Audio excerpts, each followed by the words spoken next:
talking about FFA today and how FFA and conservation, align with some of the things that we're doing here at the agency. So I'm excited. Thanks for being here, Aiden. Yeah, thank you. And Lexi, thank you.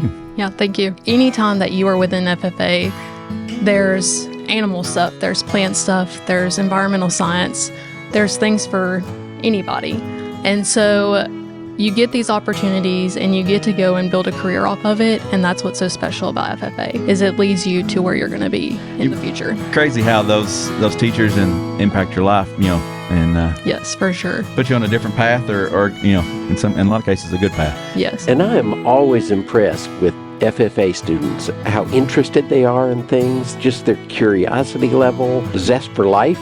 Yes. And so, Lexi, I appreciate your input in that. Yeah. Honestly, I don't know what I would be doing if I wasn't able to be a teacher, because it's been so rewarding just seeing students like Aiden go from not knowing what he really wanted to do in FFA to blossoming and getting to do this. This is pretty awesome. You entered this contest. Why fish habitat? I just thought that would be the right thing to do to help out with the fishes and help with fishing. Mm-hmm. What did it look like? It's just a weird arm monster, basically.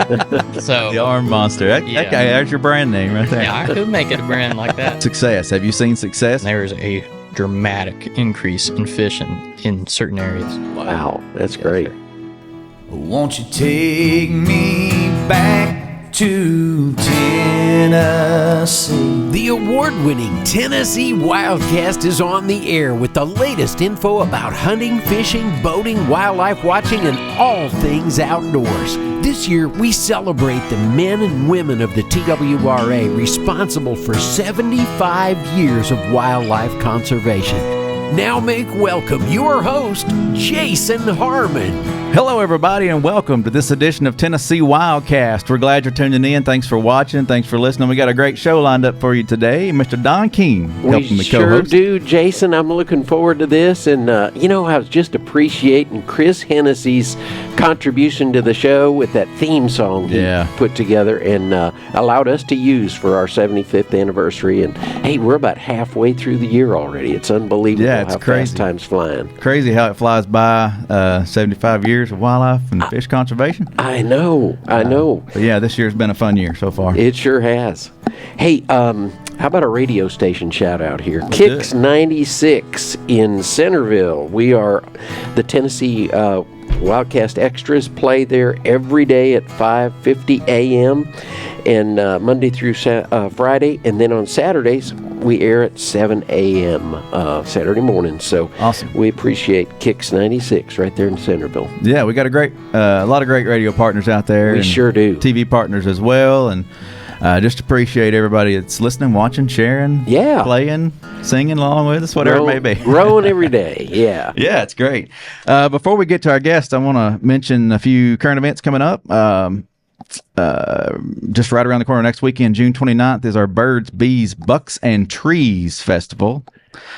Should be fun. It's at Cumberland County Fairgrounds from 9 to 4, and you're going to learn how to create, restore healthy habitats that benefit pollinators, birds, wildlife, all kinds of fun stuff. Going to be vendors, sponsors there, 40 plus booths probably, looks like, according to our event on Facebook. But yeah, check it out. And very family friendly. Going to have some food trucks there, so you don't even have to worry about packing a lunch. You can pick up food there, and it's going to be a lot of fun. Yes. If you're a hunter, gardener, nature enthusiast, farmer, something for everybody, or just love the outdoors, it's all for you. Yeah, exactly. Something else coming up is Operation Dry Water in July. Boating season is hot right now. Folks are out there on the water, and we just have an effort with our law enforcement and even law enforcement on the roads, THP, and then your county officials. They're out there trying to stop drunk driving and drunk boating. So specialized effort there, July 4th through the 6th, and we'll be having a press conference on July 1st downtown Nashville. So keep an eye out for that. And then if you're looking to have your deer scored, July 23rd at Morristown office, they're having a deer scoring event. Oh, so nice. Check that out. That'd be good. So those are always fun. And I believe that's the current event. So, hey, Aiden and Lexi, Miss Lexi Gothard, she's the teacher at Green Hill High in Mount Juliet. And then Aiden Windsor is with us today. Talking about FFA. Award-winning. Yeah, award-winning for sure. Yeah. talking about FFA today and how FFA and conservation, align with some of the things that we're doing here at the agency. So I'm excited. Thanks for being here, Aiden. Yeah, thank you for letting me be out here. And Lexi, thank you. Yeah, thank you. So we're going to dive in today and learn about the FFA, everything that they offer. Like I said, that aligns with some of the things that we're doing here at TWRA. So exactly. Aiden, tell us about yourself. I'm Aiden. I came all the way from Lebanon to be out here today. That's a long trip, isn't it? It's a long trip, yeah. Depending on what time of day with the traffic. Yeah, it was pretty easy today. I graduated from Green Hill High School. Just glad to be here. Yeah. And you were the one of the class that started as freshmen and got to graduate, went all the way through, first class to go all the way through. So that congratulations on that. Thank you, sir. That's great. Yeah, Green Hill High School is one of the newer high schools in the county there, Wilson County. And so, yeah, that's pretty cool fact there. So, Aiden, graduation was just a few months ago, and now you're heading off to college. What's the future looking like for you? What are you pursuing? So for my college, right now I'm going to Cumberland, and I'm going to be using the Tennessee Promise. It's a very great program that Tennessee offers to its students. Mm-hmm. I'm going to use the Tennessee Promise. I'm going to go through a law enforcement side at Cumberland University. And then after my 2 years of Tennessee Promise at Cumberland University, I'm going to go to UT Herbert, and I'm going to do 4 years there for wildlife science and natural resources. Either I'm going to go through fisheries or just go normal wildlife at that point. Very cool. Very cool. So, and your ultimate goal, and I knew this before the show, but ultimate goal, work with TWRA, right? Yeah. Yes, sir. Been a passion of yours for a while. Oh, yes, sir. It's been a passion for a long time. So when did that kick? When did that start? Well, whenever I was younger, I just thought, man, great job. Just be outside all day and do what you love all day. Yeah. Yeah. It's pretty hard to be. A lot of our folks say that. I know it. Just being outside and getting to be around wildlife and do the things that they love, and protect the things that they love. Yes, sir. Keeping that fish and wildlife population in check and make healthy. Sure, people are obeying the laws and things like that. So when you're not working and when you're not in school, what do you love to do? Well, I love doing hunting and fishing, obviously. Just recently, in the past few years, I've gotten into paintball a lot. Cool. And I've gotten well enough that I've been offered a few chances at some teams down here in Nashville. Oh, cool. So sharpshooter too, huh? All right.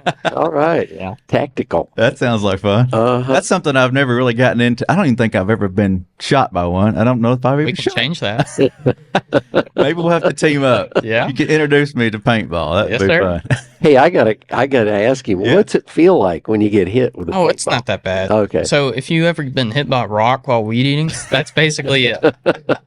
Yeah. And you've got that experience too because you have a little lawn care business. Yes, sir. I run my own lawn care business right now. I've my dad did it whenever he was growing up, so I went in his footsteps and doing that. Great opportunity for anyone who's wanting to just make a little bit of money if they're young. Yeah. Always recommend it to everyone. Yeah. People are always looking for a yard. Man, there's plenty of grass to be mowed in Yes, there Middle is. Tennessee for sure. Oh, well, that's cool. Well, that's great. Great introduction there. And we're going to have to figure out this paintball. Hey, Aiden mentions his dad. I got to dig a little deeper here. So, who introduced you to the outdoor? How'd you get out there at the first time? My dad introduced me to the outdoors.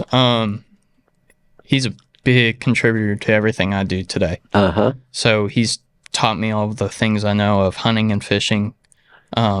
His father didn't even teach him how to hunt and fish. He actually had to go to one of his friends to learn how to do it. And that's how much he loved it. Uh-huh. He went fishing with his friend once and then just stuck forever. So he always goes to him, and they always do everything together.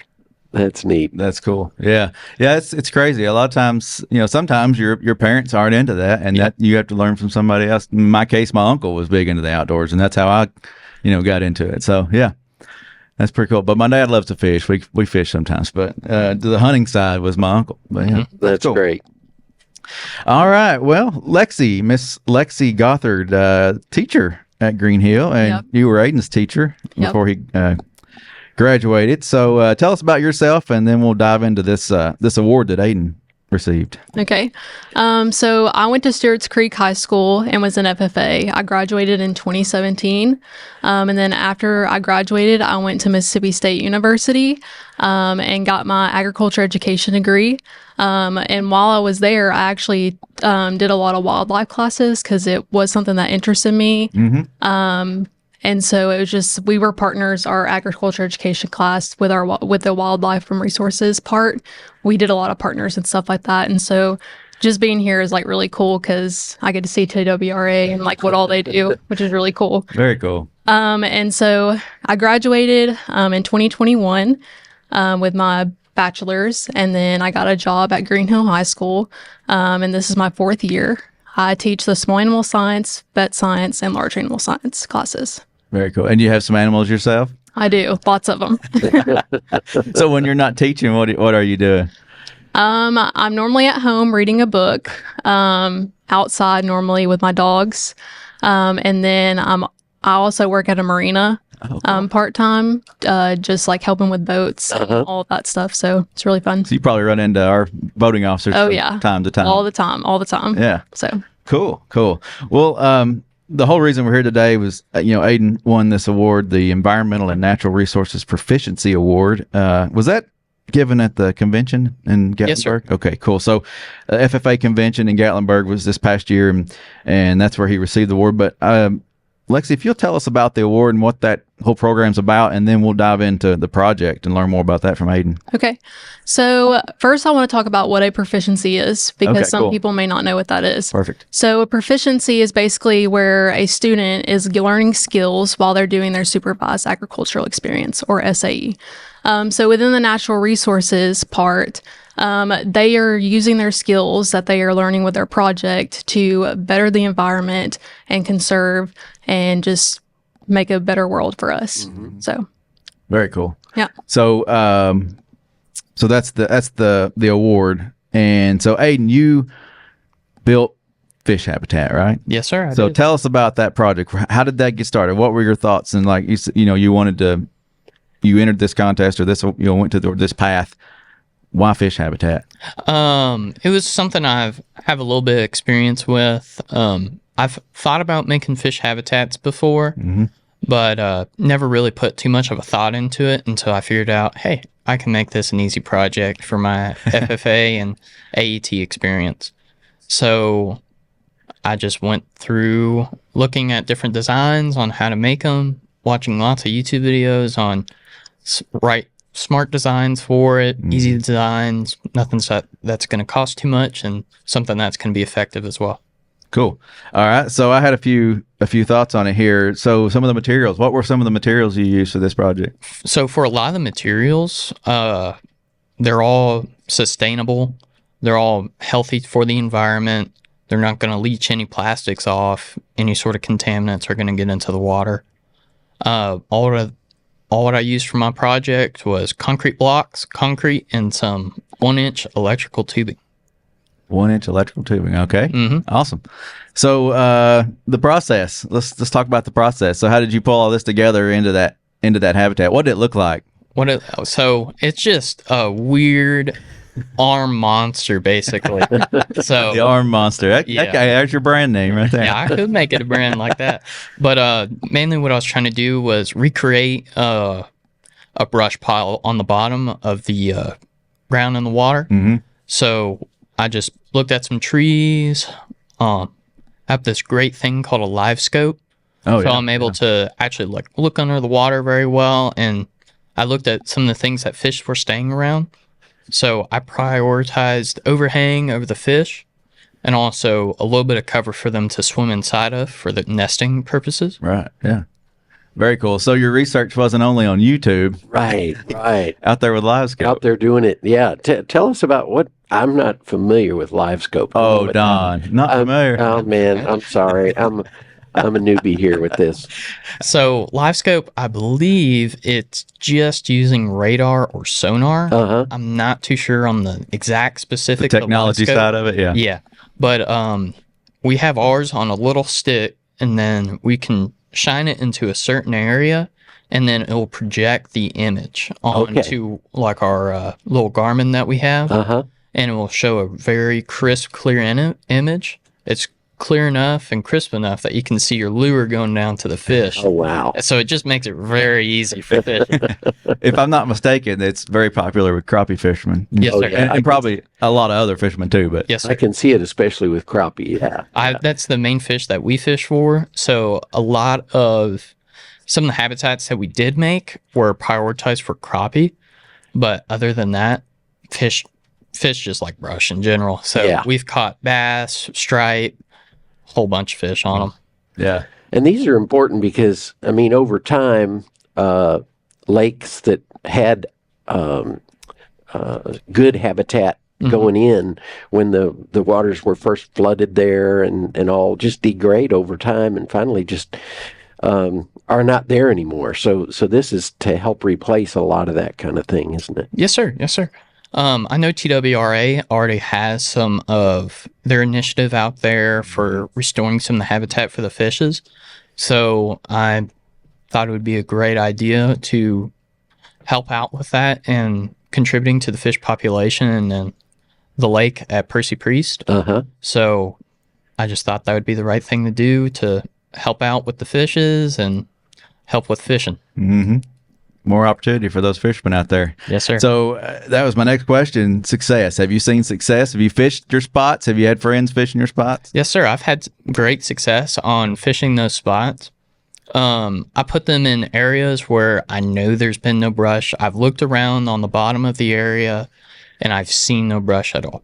I introduced the brush into those areas and there's a dramatic increase in fishing in certain areas. Wow, that's great. Sir. That's cool. That's awesome. That'd be good for your resume when you apply for the agency. Yes, sir. got that on the resume. Was that a hard sell to Ms. Gothard when you brought it to her and said, "Hey, this might be my project," or it was one of my other FFA teachers. Oh, okay. Yeah. Yeah. Gotcha. She's no longer there at this moment, but she encouraged me to do it. She thought, "Hey, that's a great idea. You should use that for a project." And I was like, I never thought of that. There you go. Perfect. Well, so this award, you were awarded this award. How did this impact your life? How has FFA impacted your life thus far? Through your high school career. So the award had a little bit of monetary value, so it helped me that way. Oh, nice. Yes, sir. That's perfect. But I believe it's going to help me get more opportunities, and with having this award, because it means I have some sort of dedication to what I'm interested in. Yeah. It's better than just going in there with nothing and being like, hey, I want to do this. But if I have something that says, he's done this and he has a lot of just will and want for it. Yeah, and in your experience, that's going to be a good mark on your resume for college too. Yes, sir. Moving through. Yeah, that's awesome. That's very cool.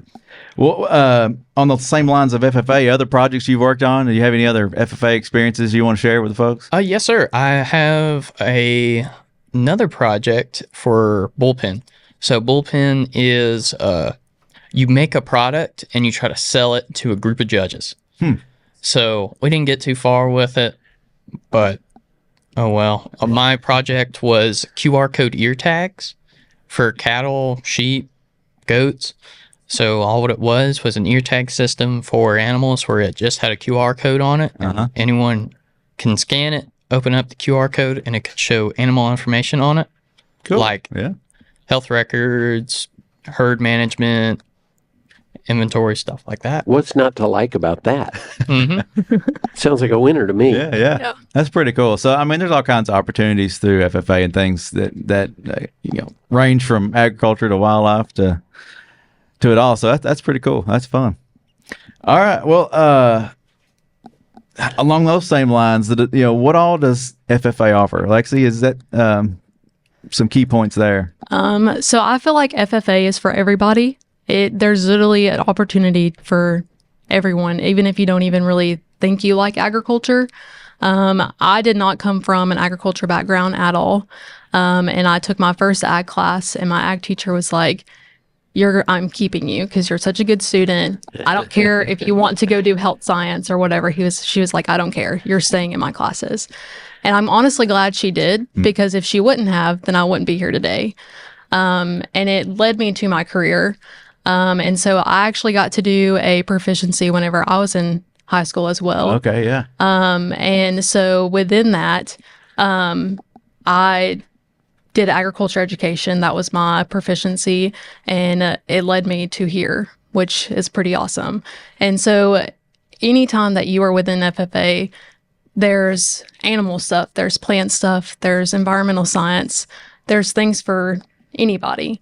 And so you get these opportunities and you get to go and build a career off of it. And that's what's so special about FFA, is it leads you to where you're going to be in the future. You mentioned the teacher, how the impact of those teachers in your growing up, and that's the same, with me. I may not be a drummer today if I hadn't had the teacher say, you're going to play drums in the middle school band, and things like, it's crazy how those teachers impact your life, and yes, for sure, put you on a different path, or in a lot of cases a good path. Yes. Yeah. And I am always impressed with FFA students, and I don't know what the thread is there, but I'm always impressed with how they speak to me, how interested they are in things, just their curiosity level, zest for life. Yes. And so, Lexi, I appreciate your input in that. Yeah, for sure. Your influence. Honestly, like I don't know what I would be doing if I wasn't able to be a teacher, because it's been so rewarding just seeing students like Aiden go from not knowing what he really wanted to do in FFA to like blossoming and getting to do this. Is pretty awesome and a really great opportunity. And so I'm glad that I'm here today with him for sure. Yeah, good. Very cool. Well, tell us a little bit about the FFA camps and oh yeah. I had that on my list. There's opportunities for wildlife and natural resources there, and maybe even touch more on the convention. I know we were there, but just tell folks about what that is. Yeah, so I'll start with FFA camp. So within FFA camp, it's a week long, 5 days, and you get to take a leadership class, and then just like a kind of like a interest, agriculture interest class. So within the leadership classes, you have if you are going to be an officer, they have different courses for officers, and then they have like if you're not really going to an officer, you don't really know what you want to do, they have a general course that's just like leadership.